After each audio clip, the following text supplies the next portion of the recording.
Hello అండి, welcome to law excellence IAS academy. ఈరోజు మనం మే 28 నాటి ఈనాడు న్యూస్ పేపర్లోని ఇంపార్టెంట్ కరెంట్ అఫైర్స్ గురించి డిస్కస్ చేద్దామండి. బిఫోర్ దట్ ప్రీవియస్ క్లాస్లో ఇచ్చిన క్వశ్చన్ గురించి చూద్దాము.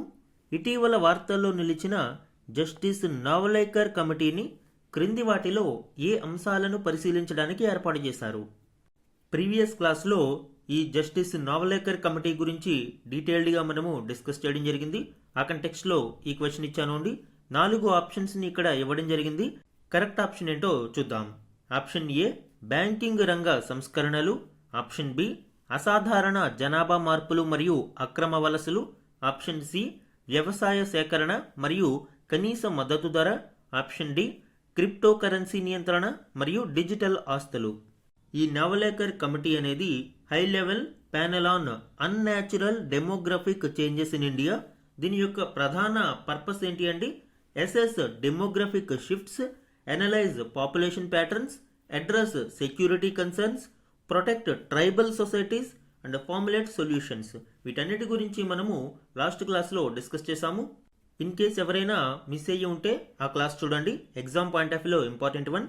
దీనికి చైర్పర్సన్గా జస్టిస్ ప్రకాష్ ప్రభాకర్ నవలేకర్ని, ఈయన రిటైర్డ్ సుప్రీంకోర్టు జడ్జ్, ఈయనను చైర్పర్సన్గా నియమించడం జరిగింది.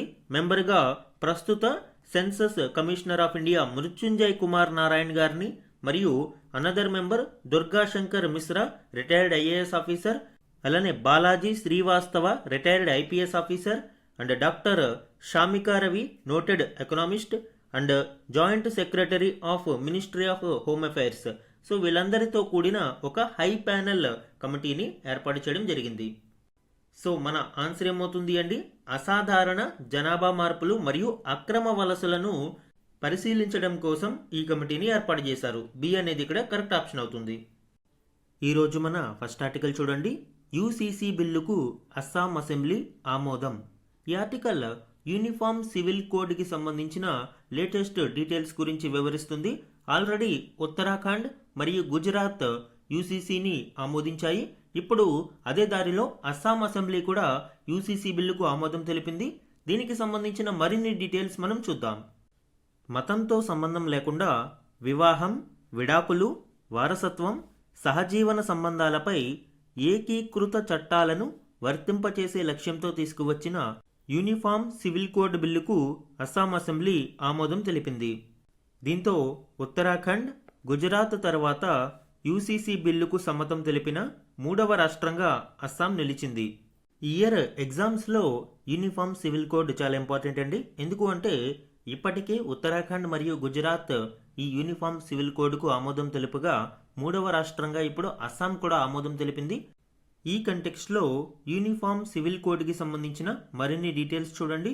యూసీసీ యూనిఫామ్ అంటే ఒకే విధమైన, సివిల్ అంటే సివిల్ విషయాలకు సంబంధించి like marriage, divorce, inheritance, adoption, succession, even సహజీవనానికి సంబంధించి ఇవన్నీ కూడా సివిల్ కేసెస్లోకి వస్తాయి. సో ఈ సివిల్ కేసెస్కి సంబంధించి ఏకీకృత చట్టాన్ని తీసుకురావడమే యూనిఫామ్ సివిల్ కోడ్ అని పిలుస్తాము. ఈ యూసీసీలో రిలీజియన్కి కానీ, జెండర్కి కానీ, సెక్సువల్ ఓరియంటేషన్కి కానీ సంబంధం లేకుండా పౌరులందరికీ కూడా ఒకే విధమైన పర్సనల్ లాస్ని తీసుకురావడం జరుగుతుంది. దీనికి సంబంధించిన కాన్స్టిట్యూషనల్ బేసిస్ గురించి మనం చూస్తే ఆర్టికల్ 44 యూసీసీ గురించి ప్రస్తావిస్తుంది. అయితే ఇది directive principles of state policy part 4లో ఉండడం వలన నాన్ జస్టిసియబుల్, ఇది ఇంప్లిమెంట్ చేయకపోవడం వలన కోర్టులలో దీనిని ప్రశ్నించడానికి అవకాశం లేదు. Not enforceable by court. అలానే ఇది కన్కరెంట్ లిస్ట్లో ఉంటుంది కాబట్టి సెంట్రల్ పార్లమెంట్ మరియు స్టేట్ లెజిస్లేటివ్ అసెంబ్లీలు కూడా దీని మీద చట్టాలు చేయడానికి అవకాశం ఉంటుంది. కరెంట్ ఇంప్లిమెంటేషన్ స్టేటస్ మనం చూస్తే గోవా అనేది మనకి ఎప్పటి నుంచో uniform civil code, Portuguese civil కోడ్ని అమలు చేస్తూ ఉంది.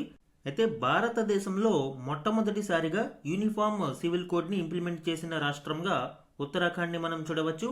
జనవరి 27, 2025లో దీనిని ఇంప్లిమెంట్ చేయడం జరిగింది. First state in independent India with its own UCC act. అలానే సెకండ్ స్టేట్ గుజరాత్ మార్చ్ 25, 2026లో యూసీసీ లాని పాస్ చేయడం జరిగింది. Common family law to standardise civil protections. ఇక మూడవ స్టేట్ అండ్ ప్రజెంట్ కంటెక్స్ట్లో అస్సాం మే 27, 2026న అసెంబ్లీ బిల్ పాస్ చేయడం జరిగింది. Assam UCC bill 2026. ఇందులో మ్యాండేట్స్ మోనోగమి అంటే ఒకే వ్యక్తిని పెళ్లి చేసుకోవడం, legal marriage ages 21 for men and 18 for women. But scheduled ట్రైబ్స్కి exemptions అయితే ఉన్నాయి. యూసీసీకి సంబంధించిన కోర్ ఆర్గ్యుమెంట్స్ అండ్ పర్స్పెక్టివ్స్ మనం చూస్తే యూసీసీకి అనుకూలంగా మనం చూసినప్పుడు దీని వలన జెండర్ జస్టిస్ అనేది సాధ్యమవుతుంది. ఎందుకు అంటే కొన్ని రిలీజియన్స్లో మహిళలకు పర్సనల్ లాస్ విషయంలో అల్ప ప్రాధాన్యం అనేది ఉంటుంది. సో యూనిఫామ్ సివిల్ కోడ్ వలన ఈ డిఫరెన్సెస్ అనేవి తగ్గుతాయి. ఇక national integration, one nation one లాగా చూడవచ్చు. సెక్యులరిజం సివిల్ చట్టాలను మత ప్రాతిపదికన నుంచి బయటకు తీసుకురావడం అవకాశం కల్పిస్తుంది. తద్వారా లౌకిక తత్వం అనేది పెంపొందుతుంది. లీగల్ సింప్లిఫికేషన్ అనేక మతాలలో అనేక రకాల చట్టాలు ఉండడం వలన లీగల్ కాంప్లెక్సిటీ అనేది పెరుగుతుంది. అలా కాకుండా సివిల్ లాస్ అన్నీ కూడా ఒకే చట్ట రూపంలో ఉన్నప్పుడు సింప్లిఫికేషన్ అనేది ఉంటుంది. ఇక ఆర్గ్యుమెంట్స్ ఎగనెస్ట్ యూసీసీ మనం చూసినప్పుడు థ్రెట్ టు డైవర్సిటీ. దీని వలన భారత సమాజంలో ఉన్న విభిన్న సంస్కృతి అనేది దెబ్బతినే ప్రమాదం ఉంది. రిలీజియస్ ఫ్రీడమ్, వివిధ మతాలలో కొన్ని ఆచారాలు తప్పనిసరిగా ఉంటాయి. అటువంటి రిలీజియస్ ఫ్రీడమ్ని కోల్పోయే అవకాశం ఉంది. Tribal and minority concerns, tribal పీపుల్లో ఎక్కువ మనకి వివిధ రకాల పర్సనల్ లాస్ మరియు సాంప్రదాయాలు ఉంటాయి. ఈ యూనిఫామ్ సివిల్ కోడ్ వాటిని ఇబ్బంది పెట్టే అవకాశం ఉంది.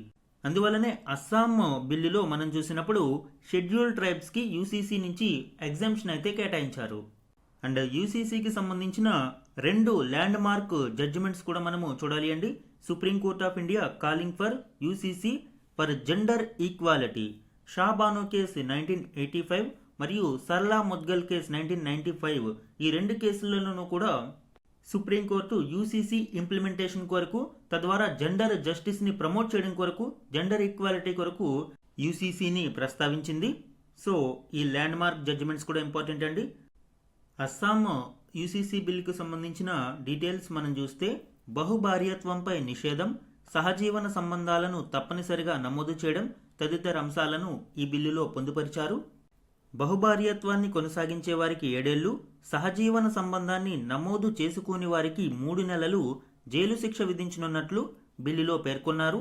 అయితే ఇక్కడ షెడ్యూల్డ్ తెగలను మినహాయించడం జరిగింది. గిరిజనులు పాటించే సంప్రదాయాల ప్రకారం వారు బహుభార్యత్వాన్ని, సహజీవన సంబంధాలను అంగీకరించడం లేదు అని, మహిళలకు సమాన హక్కులు కల్పిస్తున్నారు అని, కాబట్టి వారికి ప్రత్యేకంగా యూసీసీ అమలు అవసరం లేదు అని ముఖ్యమంత్రి హిమంత బిశ్వా శర్మ పేర్కొన్నారు. సో ఇది అస్సాం యూసీసీ బిల్లుకు సంబంధించిన కీలక డీటెయిల్స్ అండి. మన నెక్స్ట్ ఆర్టికల్ చూడండి.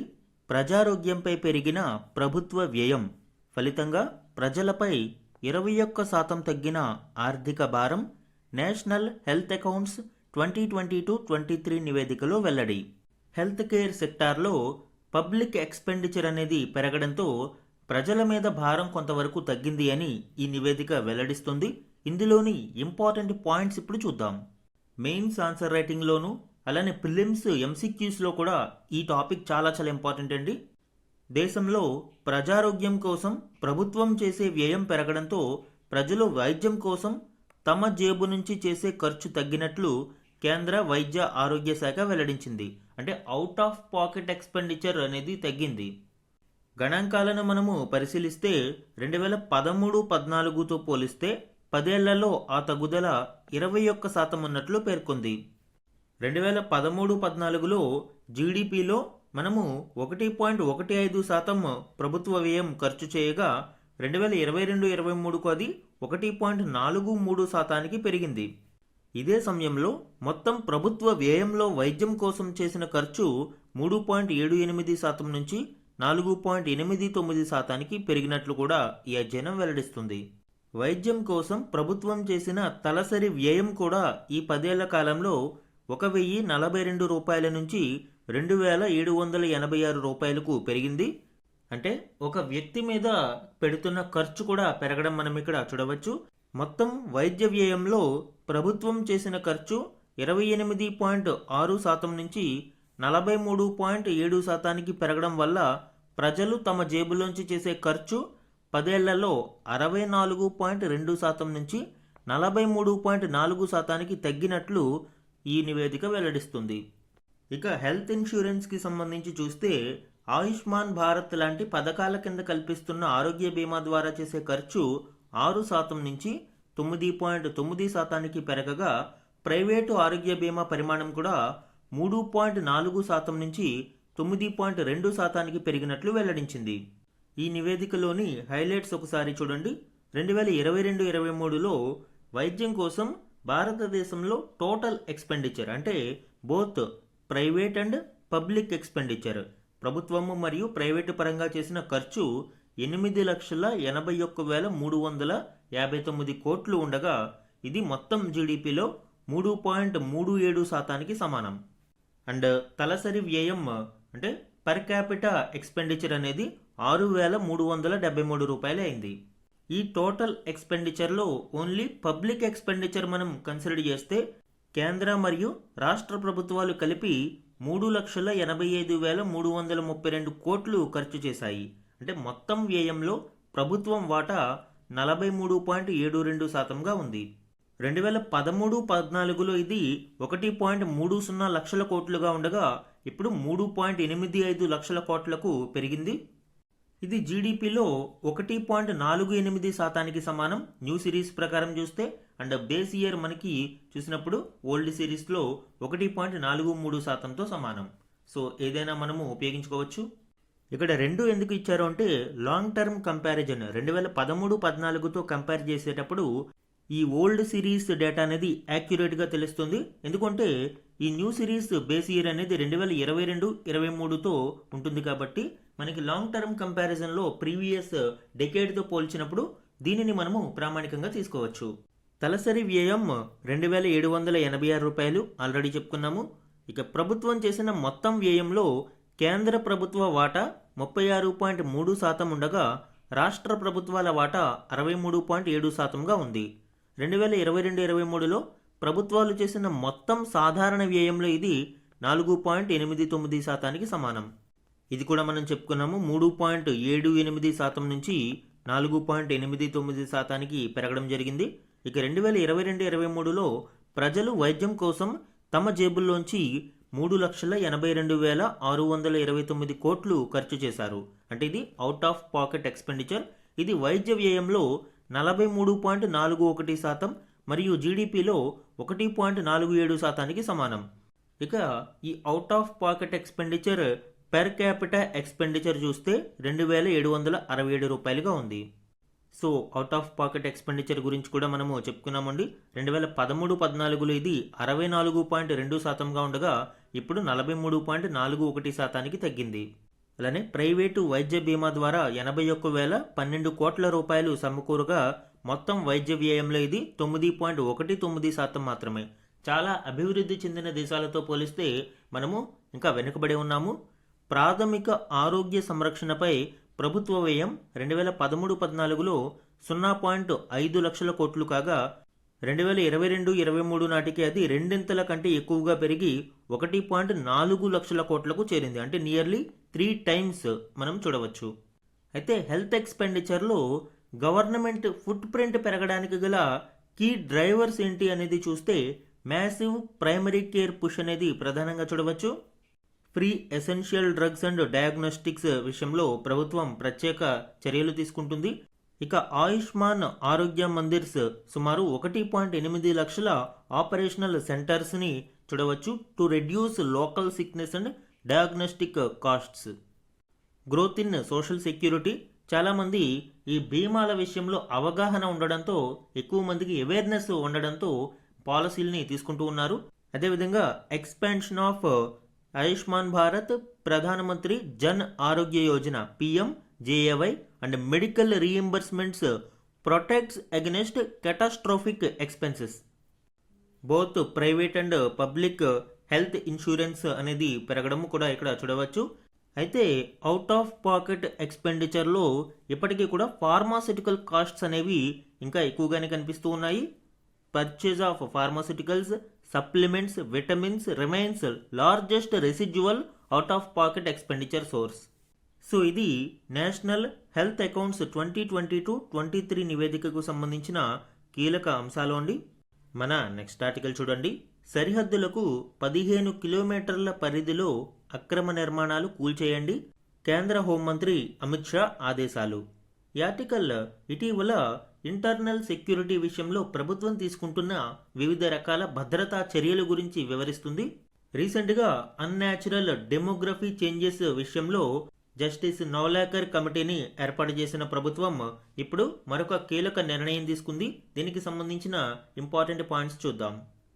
దేశ సరిహద్దులకు 15 కిలోమీటర్ల పరిధిలో ఉన్న అక్రమ నిర్మాణాలన్నీ కూడా కూల్చివేయాలి అని కేంద్ర హోంమంత్రి అమిత్ షా అధికారులను ఆదేశించారు. ఈ ప్రక్రియలో రాజీ లేని విధానాన్ని అమలు చేయాలని అన్నారు. సరిహద్దు ప్రాంతాలలో అక్రమాలకు అడ్డుకట్ట వేసేందుకు ఆయా జిల్లాల కలెక్టర్లకు అదనపు బాధ్యతలను అప్పగిస్తూ కేంద్ర హోంశాఖ ఆదేశాలు జారీ చేసింది. అలాగే ఈ ప్రాంతంలోని అన్ని బ్యాంకింగు లావాదేవీల్లో చట్టపరమైన ఆర్థికపరమైన నిబంధనల అమలును, నకిలీ ఆధార్ కార్డులను పర్యవేక్షించాలని పేర్కొంది. పెద్ద వ్యాపార సంస్థలలో తనిఖీలు జరిపి వాటికి అందుతున్న నిధుల మూలాలను పరిశీలించాలి అని తెలిపింది. సరిహద్దు గ్రామాల ప్రజలకు మద్దతుగా 100% ప్రభుత్వ పథకాల అమలు జరగాలి అని, వైబ్రెంట్ విలేజెస్ ప్రోగ్రామ్ 2ను విజయవంతంగా అమలు చేయాలి అని కేంద్ర హోంశాఖ అధికారులను కోరింది. అలానే భద్రతా విషయంలో రాజీ లేకుండా 360 డిగ్రీల భద్రతా కవచాన్ని ఏర్పాటు చేయాలని అమిత్ షా సూచించారు. ప్రతి సరిహద్దు జిల్లాకు పౌరులు, ప్రభుత్వ యంత్రాంగం, భద్రతా సంస్థలతో కూడిన 360 డిగ్రీల భద్రతా కవచాన్ని ఏర్పాటు చేయాలి. చొరబాట్లు, మాదక ద్రవ్యాల స్మగ్లింగు, ఆక్రమణలు, ఉగ్రవాదానికి నిధులు సమకూర్చడం, ఇతర సరిహద్దు నేరాల వంటి సమస్యలను పరిష్కరించడానికి బీఎస్ఎఫ్, సిబిడిటి, ఎన్సిబి, ప్రభుత్వ యంత్రాంగాల భాగస్వామ్యంతో సరిహద్దు నిర్వహణకు సమన్వయ విధానం అవసరమన్నారు. సో అంటే ఒక 360 డిగ్రీ అప్రోచ్ అనేది ఇందులో ప్రధానంగా ఆయన ప్రస్తావించారు. అలానే సైబర్ నేరాలను ఎదుర్కోవడానికి 1930 కాల్ సెంటర్ను సమర్థవంతంగా ఉపయోగించుకోవాలి అని పిలుపునిచ్చారు. అలానే అక్రమ వలసల ప్రభావాన్ని అధ్యయనం చేయడం కోసం ఏర్పాటు చేసిన జస్టిస్ ప్రకాష్ ప్రభాకర్ నవలేకర్ కమిటీ గురించి కూడా ఆయన ప్రస్తావించారు. సో సరిహద్దు భద్రతను పెంపొందించడానికి ఇటీవల అమిత్ షా గారు పేర్కొన్న కొన్ని ఆదేశాల గురించి మనము డిస్కస్ చేయడం జరిగింది అండి. ఈ కంటెక్స్ట్లోనే vibrant villages programme 2 Amit Shah గారు ప్రస్తావించిన ఈ స్కీమ్ గురించి చూద్దాము. ఇది 100% union government funded central sector scheme 2024లో లాంచ్ చేశారు దీని యొక్క ప్రధాన ఉద్దేశం ఏంటండి? From border to first villages. భారతదేశంలోని సుమారు 15 రాష్ట్రాల మరియు 2 యూనియన్ టెరిటరీస్లోని 1954 సరిహద్దు గ్రామాలు స్ట్రాటజిక్ డెవలప్మెంట్ కొరకు అండ్ కాంప్రహెన్సివ్ డెవలప్మెంట్ కొరకు ఈ స్కీమ్ని తీసుకురావడం జరిగింది. టోటల్ ఫండింగ్ 2024-25 నుంచి 2028-29 వరకు సుమారు ఈ 4 సంవత్సరాల కాలానికి గాను 6,839 కోట్లను దీనికి కేటాయించారు. ఫస్ట్ ఫేజ్లో ఈ స్కీమ్ కేవలం నార్థర్న్ బార్డర్స్కి మాత్రమే ఉండేది. ఇప్పుడు దీనితో పాటు పాకిస్తాన్, బంగ్లాదేశ్, నేపాల్, భూటాన్, మయన్మార్ దేశాలతో సరిహద్దులు పంచుకుంటున్న విలేజెస్ అన్నిటికీ కూడా ఈ సెకండ్ ఫేజ్ అనేది వర్తింపజేయడం జరిగింది. కీ గోల్ అండ్ ఇంటర్వెన్షన్స్ ఏంటి అండి? Reverse out migration. ఈ ప్రాంతాలలో ఎక్కువ మంది ఇతర ప్రాంతాలకు వలస వెళ్ళిపోవడం. సో ఇలాంటి దానిని అరికట్టడం ఈ స్కీమ్ యొక్క ప్రధాన ఉద్దేశం. Enhanced security and infrastructure and connectivity అనేది ప్రధానంగా చూడవచ్చు. దీనివలన గ్రామము డెవలప్ అవడంతో పాటు మన భద్రతా దళాలకు మెరుగైన సదుపాయాలు అందించబడతాయి. Economic growth and tourism development కూడా ఇందులో ప్రధానంగా చూడవచ్చు. సో ఇది వైబ్రెంట్ విలేజ్ ప్రోగ్రామ్ 2కి సంబంధించిన కీలక డీటెయిల్స్ అండి. మన నెక్స్ట్ ఆర్టికల్ చూడండి. మరో 5 ఏళ్లు సార్థక్ పీడిఎస్ పథకం. ఈ ఆర్టికల్ సార్థక్ పీడిఎస్ పథకాన్ని మరొక 5 ఏళ్ల పాటు పొడిగిస్తూ కేంద్రం తీసుకున్న నిర్ణయం గురించి వివరిస్తుంది. ఇందులోని ఇంపార్టెంట్ పాయింట్స్ ఇప్పుడు చూద్దాం. ఈ 5 ఏళ్ల పొడిగించిన కాలానికి గాను సుమారు 25,530 కోట్లు వ్యయం కానుంది. 2031 మార్చి వరకు ఈ పథకం కొనసాగుతుంది. ఈ సార్థక్ పీడిఎస్ పథకం ఏంటండి? సాంకేతికత సహాయంతో ప్రజా పంపిణీ వ్యవస్థను సమూలంగా మార్చే పథకం ఇది అని కేంద్ర సమాచార ప్రసార శాఖ మంత్రి అశ్విని వైష్ణవ్ గారు తెలిపారు. రాష్ట్రాలు, కేంద్రపాలిత ప్రాంతాల మధ్య ఆహార ధాన్యాల రవాణా, నిర్వహణలో కేంద్ర సాయాన్ని నియంత్రించే నిబంధనల సవరణలకు కూడా సీసీఈఏ ఆమోదం తెలిపింది. ఈ సార్ధక్ స్కీమ్కి సంబంధించిన మరిన్ని డీటెయిల్స్ చూడండి. Sarthak PDS, modernising India's public distribution system. Sarthak abbreviation ఏంటి అండి? Scheme for assistance in ration transport and handling integrated with automation in PDS. దీనినే సార్ధక్ పీడిఎస్ అని పిలుస్తాము. మరొక 5 ఏళ్ల పాటు 2031 మార్చి 31 వరకు పొడిగిస్తూ నిర్ణయం తీసుకున్నారు. ఫైనాన్షియల్ అవుట్లే 25,530 కోట్లు. తద్వారా ఈ పబ్లిక్ డిస్ట్రిబ్యూషన్ సిస్టంలో సుమారు 81.35 కోట్ల మంది NFSA beneficiaries, national food security act, జాతీయ ఆహార భద్రతా చట్టం యొక్క లబ్ధిదారులకు ఇది బెనిఫిట్ అనేది కలగనుంది. ఇది ఒక అంబ్రెల్లా ఇనిషియేటివ్ అండి. దీని యొక్క కోర్ మెర్జ్డ్ కాంపోనెంట్స్ని మనం చూస్తే లాజిస్టిక్స్ అండ్ డీలర్ సపోర్ట్. దీని ద్వారా continue assistance for intra state food grain movement and FPS dealers margins. అంటే ఫెయిర్ ప్రైస్ షాప్ డీలర్స్ ఎవరైతే ఉన్నారో మనకి చౌక ధరల దుకాణం అంటాము, రేషన్ షాప్లు అంటాం. సో వీళ్ళ యొక్క మార్జిన్స్ని మరికొంత పెంచే విధంగాను, మరియు వీళ్ళకి ఇంట్రాస్టేట్ ఫుడ్ గ్రెయిన్ మూవ్మెంట్లో అసిస్టెన్స్ కొరకు లాజిస్టిక్స్ అండ్ డీలర్ సపోర్ట్ ఇందులో లభిస్తుంది. ఇక technological overhaul, continue smart PDS for modernisation through technology. దీనివలన ఈ చౌక ధరల దుకాణంలో కావచ్చు, ట్రాన్స్పోర్టేషన్ సమయంలో కావచ్చు, పీడిఎస్ రేషన్ అనేది పక్కదారి పట్టకుండా మరింత సమర్థవంతంగా ప్రజలకు, లబ్ధిదారులకు చేరడానికి అవకాశం ఉంటుంది. దీని కొరకు 3 కీ పిల్లర్స్ ఆఫ్ రిఫార్మ్స్ని మనం చూస్తే, మొదటిది బెనిఫిషియరీ మేనేజ్మెంట్ కొరకు నిర్మల్ అనేది building air tight tech enabled registry, flawless targeting, real time data updates, prevents ghost or duplicate cards. Ration cards విషయంలో అతిపెద్ద సమస్య ఏంటి అంటే గోస్ట్ ఆర్ డూప్లికేట్ కార్డ్స్. అవసరం లేని వారికి కూడా ఈ రేషన్ కార్డ్స్ ఉండడం వలన ప్రజా పంపిణీ వ్యవస్థలో దుర్వినియోగానికి ఇవి కారణమవుతూ ఉన్నాయి. రియల్ టైమ్ డేటా అప్డేట్స్ మరియు ఫ్లాలెస్ టార్గెటింగ్ ద్వారా దీనిని అరికట్టడానికి నిర్మల్ అనే ఒక సిస్టమ్ని తీసుకురానున్నారు. Second one ASHA. ఇది గ్రీవెన్స్ రెడ్రసల్, అంటే ఫిర్యాదుల పరిష్కారం కోసం దీనిని తీసుకువస్తున్నారు. AI driven grievance feedback system, predictive dialing to check citizens, handles complaints in regional languages. అంటే కేవలం ఇంగ్లీష్, హిందీలోనే కాకుండా ప్రాంతీయ భాషలలో కూడా ఫిర్యాదులను తీసుకోవడానికి ఇది సహాయపడుతుంది. నెక్స్ట్ వన్ సాక్ష్యం, సప్లై చైన్ ట్రాకింగ్. దీనివలన ప్రజా పంపిణీ వ్యవస్థలోని ఈ రేషన్ సరుకులు అనేవి ట్రాన్స్పోర్టేషన్ సమయంలో పక్కదారి పట్టకుండా అవకాశం ఉంటుంది. Complete data visibility across supply chain, grain socks tracked via unique QR code, trucks monitored with GPS and data roots to state command control centres. ఈ విధంగా 3 కీ పిల్లర్స్ ఆఫ్ రిఫార్మ్స్ని మనము చూడవచ్చు అండి. అండ్ దీని వలన కలిగే మేజర్ బెనిఫిట్స్ అండ్ ఆబ్జెక్టివ్స్ చూద్దాము. Assistance to state budgets. దీని వలన స్టేట్స్ యొక్క ట్రాన్స్పోర్ట్ కాస్ట్స్ అనేవి తగ్గుముఖం పడతాయి. ఎందుకంటే లార్జ్ ఫుడ్ కార్పొరేషన్ గోడౌన్స్ నుంచి లోకల్ డిస్ట్రిక్ట్స్ వరకు తరలించడానికి చాలా ఖర్చు మరియు మెషినరీ అనేది అవసరం అవుతుంది. ఇప్పుడు ఈ టెక్ సేవీ వలన చాలా వరకు ఖర్చు మరియు సమయం కూడా ఆదా అవుతుంది. Advanced tech stock deployments, artificial intelligence, machine learning, block chain లాంటి వాటిని ఉపయోగించి ఇందులో జరిగే లీక్స్ని అరికట్టడానికి ఇది సహాయపడుతుంది. తద్వారా ఫుడ్ గ్రెయిన్స్ డైవర్షన్ అనేది తగ్గుముఖం పడుతుంది. ఇక సస్టైనింగ్ రేషన్ షాప్స్, డీలర్స్ యొక్క ప్రాఫిట్ మార్జిన్స్ ని రివైజ్ చేయడం వలన ఈ రేషన్ షాప్ వాళ్ళు కూడా సస్టైన్ అవడానికి అవకాశం ఉంటుంది. అంటే ఎన్విరాన్మెంటల్ ఇంపాక్ట్ మనం కూడా చూడవచ్చు. ఆప్టిమైజింగ్ రూట్స్ మరియు డేటా డ్రివెన్ గవర్నెన్స్ వలన లాజిస్టిక్ రెడెండెన్సీస్ అనేవి 15 నుంచి 50% తగ్గుముఖం పడతాయి.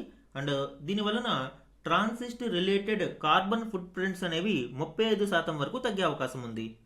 సో ఇది సార్ధక్ పీడిఎస్ స్కీమ్కి సంబంధించిన కీ డీటెయిల్స్ అండి. Very very important topic exam point of వ్యూలో. నెక్స్ట్ వన్ చూడండి, సంపూర్ణ అక్షరాస్యత సాధించిన సిక్కిం. ఈ ఆర్టికల్ సిక్కిం 100% లిటరసీని సాధించిన రాష్ట్రంగా ప్రకటించడం గురించి వివరిస్తుంది. ఇందులోని ఇంపార్టెంట్ పాయింట్స్ చూద్దాం. సంపూర్ణ అక్షరాస్యత సాధించిన రాష్ట్రంగా సిక్కింను ద్రౌపది ముర్ము గారి సమక్షంలో బుధవారం ప్రకటించారు. సిక్కిం విశ్వవిద్యాలయ స్నాతకోత్సవంలో సీఎం ప్రేమ్ సింగ్ తమంగ్ ఈ మేరకు ప్రకటన చేశారు.